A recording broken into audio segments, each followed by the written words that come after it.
Hi, my name is Ademola, and I am still your host for Brightblack and Healing of Colorful Narratives in Sweater Weather.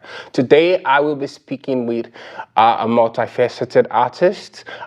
He is a poet, a dancer, a visual artist, you name it. He's an actor, and he's also really one of my newest friends this year. I have with me Ryan Hart. Hi, Ryan. Hello. How's it going? I'm great. How are you? Doing really good. Happy to be here. Yeah, I'm so glad to see you. And I know I've seen you lately, but it's nice to see you in this setting and to get to do this with you. Yeah. So tell me, Ryan, what drives you as an artist? Oh, wow. I'm just a big sponge. I take in a lot from the world, whether it's art, like multimedia, movies, poems, books, being out with nature, my friends, my family, all that stuff gets mixed up into my mind, and that's like I feel I have to get it out, like speak about, write about, paint about the things that inspire me. Wow, that is such a great way to put it.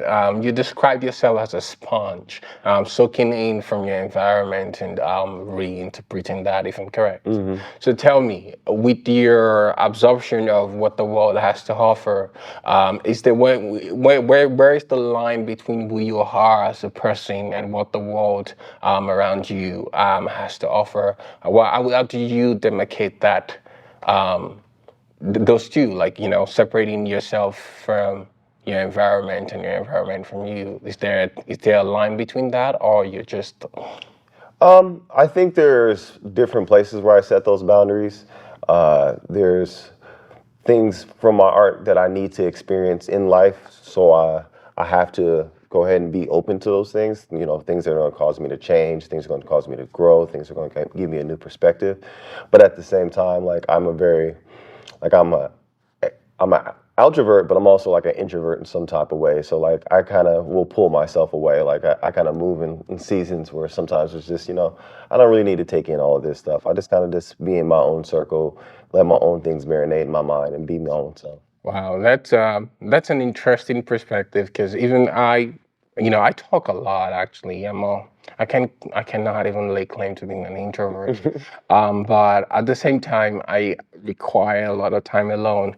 I think that for there to be any kind of balance between just the person I am and the environment that I cultivate, I need to kind of always take time away from the world so I can go be myself. And then, when it's time to be myself with the world, I can share that space, because that's the thing about being an artist. It's always about sharing. Yeah. So, and you can't share what you don't have. Yeah, and you're constantly being vulnerable as an artist. You're constantly putting up something that's directly from your heart, sometimes from your soul, and you're offering it up to the world and giving them a chance to critique it. So having an opportunity to not be doing that for a moment, just, reflect on you, maybe just critique yourself, just kind of take that introspection moment. I think that's really important for artists. I saw a really great quote that says, artists need time to just do nothing. Wow. That's a valid quote, honestly, because I can tell you my brain is always going like 20 taps at a time. And not because it's not the kind of thing where oh, anyone is putting pressure on me. It's just how my mind works. And and I'm very sure that that's the same thing for a lot of artists, where they're thinking about the next creative endeavor or the next meeting, their next project or whatnot. But it's really important to spend time to do nothing. So tell me, this journey as an artist, right? Where did it start for you? I have a lot of artistic family members. My brother is probably the biggest influence for me. We have a substantial gap in our age. So by the time I was growing up, I could see his art on my walls, and I was like, he was my hero. So I wanted to. At first, I didn't believe that I could even do that, and then building myself up, and him and my older cousin coming in and saying, "No, you have the talent. You're part of the family. You can do this." And that it's always been my family. I think that's always been a big empowering point for me. People that were who believe in me, who come to support me. So Wow, I love that for you. That's a very interesting perspective because I come from a family of non-artists, and I wouldn't say that there are no artists in my family, but there isn't none that I know of or anyone that I have seen take the whim of like, let's create art. Everyone is trying to get to this money. That's it for the most part. So for you to come from a background of family that is art oriented and supportive is truly beautiful. So tell me, in 5 years, what does your artistic journey look like from your point of view? uh, if I ideologically, like I want to be able to find a way to convey more of the messaging I have in my art and my mind into my art. So I would like to see like my art have more purpose and more of a statement in it. Also, I think I want to go bigger. I want to be able to make larger scale art. I really want to make things that take a while for you to take in. So basically, you're telling us about that you're looking to take space, not just in the physical realm, in the emotional realm Yeah. as well. And I can relate with that. I can relate with that because, I mean, that's the point of being an artist, to truly put perspectives in front of people and give them reason to reflect or to explore. Yeah. So I agree with that. So tell me, if you had everything that you needed right now, what is the one thing you would complete?